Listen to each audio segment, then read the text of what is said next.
Hi, Sagittarius. Welcome to Higher Source Tarot for your Law of Attraction Tarot and Oracle card readings for January 2024. These readings are for all Sagittarius, Sun, Moon, Rising, and Venus. Happy New Year to all of you. We are going to get started right away with a money reading.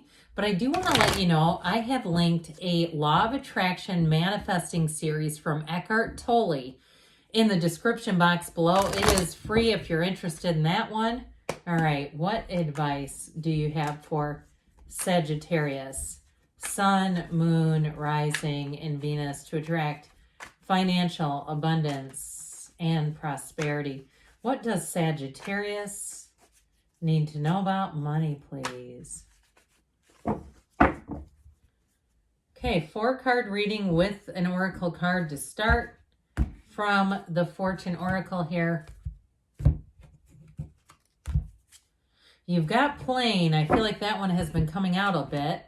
We have here the Chariot, Cancer energy, the 5 of Wands, and the 2 of Cups, finding a match, even if it's been a bit competitive. Now, the 3 of Swords is about resisting change. So in the advice, I feel like they're telling you might need to course correct a little bit. If it's something to do with the job and it isn't going your way and it feels like a lot of effort, like force manifesting, or even a housing situation, anything it is that's feels like you're swimming upstream, I feel like they're saying let go, be easy about it, and you've got a match showing up. A journey is indicated either physically or metaphorically. Your life will become more full. So let it go and let it flow. Be easy about it. With the Chariot energy, you've had an important meeting here or an important encounter. So even if it's something on, let's say, social media that comes into your algorithm that starts giving you ideas, perhaps real estate, advertisements started popping up, or even things about getting training in a certain area, especially metaphysical, if you're looking to start some sort of a business and move forward. I feel like you may have had things that were just showing up that seemed random, but they're really not. They were synchronicities because the universe hears and feels your heart. And so the universe will find a match and send it to you, but we have to be open. Now, this is also a card of travel and moving. So if you did relocate or move, or even if you had a trip and when you came back, things were a bit chaotic. Like you got back to work and you were short-staffed and you're like, oh my God, I'm never using PTO again. This is how they hook you. They give you unlimited paid time off and then you can never use it because when you do use it, you come back and it feels like a punishment. Like, oh. So with this 5 of Wands here, it did create a bit of a hectic energy. Now, this is also competition. These are kids playing with wands, literally. So they're not necessarily a threat. It's more of tediousness. Now, if it is about a job or moving, there may have been a lot of competition around you. And I feel like if you do open your lens a bit, you look a little broader, it's going to get a whole lot easier. So you're not having to push against this. The 2 of Cups says the outcome is a match. All right, even though it's a money reading, this is fantastic. It's saying it's reciprocal. It's harmonious. It's like you fit in right away. And if it is something with the house, it's your true heart's desires. Whatever it is that you're asking about is your heart's desires coming to fruition. 2s are about, they can be about travel, just by the way. So this is a card of travel with it being a 2. But they're about flow. They're flowing kinds of, it's a flowing number. So I feel like they're saying that life is about to get a lot easier, but with the advice that there's something we have to accept here. Now, even if you thought somebody did some trickery with a job or with a housing situation, like, you were next in line on the wait list and all of a sudden their cousin became the recipient of the offer and you're like, wait a minute, I feel like there's something almost illegal here. It's about letting that go, being able to just course correct and change is the advice here. So we'll hear from Abraham Hicks, Money and the Law of Attraction, then we'll get to your love reading. All right, it is not my role to make others happy. You have to live life on your own terms sometimes. It is not your role to make others happy. It is your role to keep yourself in balance. When you pay attention to how you feel and practice self-empowering thoughts that align with who you really are, You will offer an example of thriving that will be of tremendous value to those who have the benefit of observing you. You cannot get poor enough to help poor people thrive, or get rich enough to help sick people get well, or get sick enough, pardon me. You can only uplift your position of strength and clarity and alignment. Your position, okay, is what they're talking about. Even if somebody else needs a hand up, you know, we can't give what we don't have, right? We can't give away what we don't have. Michael Beckwith said that once in a talk, and it was very empowering.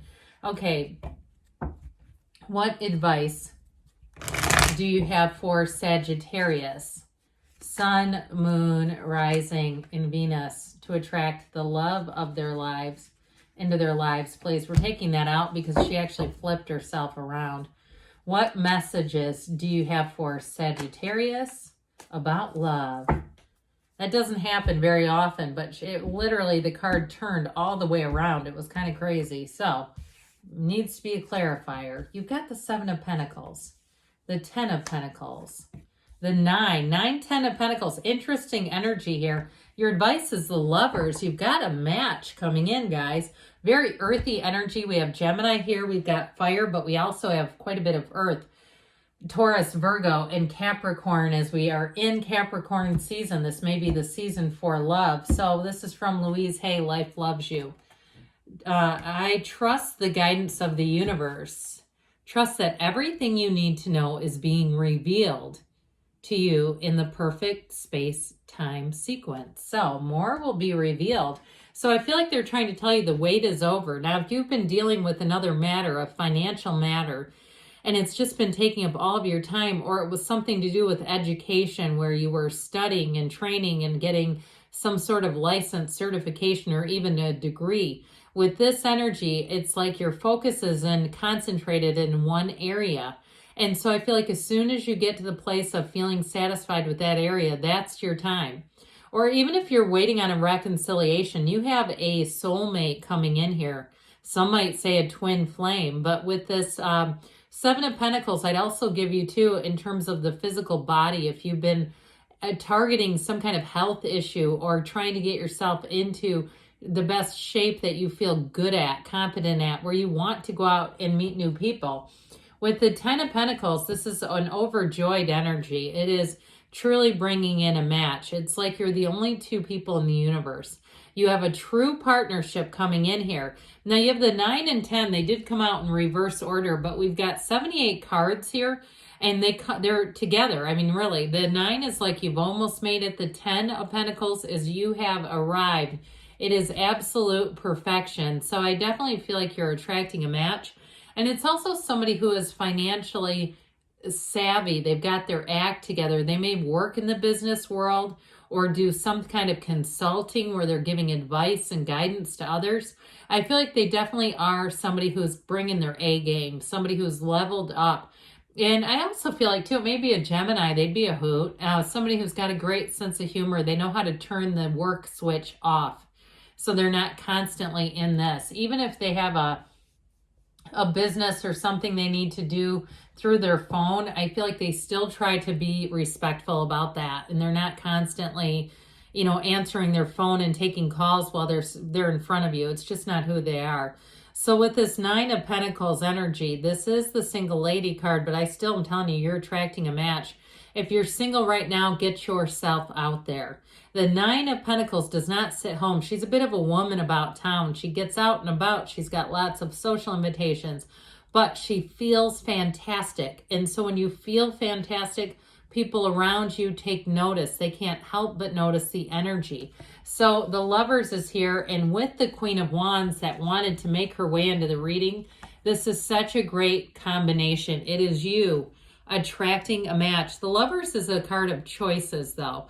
And so when the Lover shows up, for some, it may be a choice that if you've been really putting your energy and focus in one area, that you're going to need to bring in more balance so that you have it to give to a relationship like we just talked about. And with the Queen of Wands, you are attracting a match. You may say, whatever it is that's been taking all your time and energy, to hell with that. I've got something real here, and I want to invest in it. I want to see this evolve. You have great loyalty here, and you do have real love. There is no doubt about it when that shows up together. So let's see now, Sagittarius, what the whispers of love want to add in here.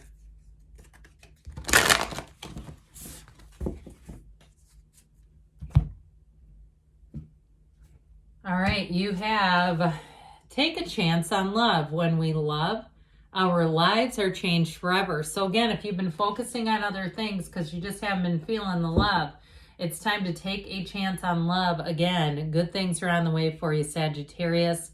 I love you, and I'll be back again soon.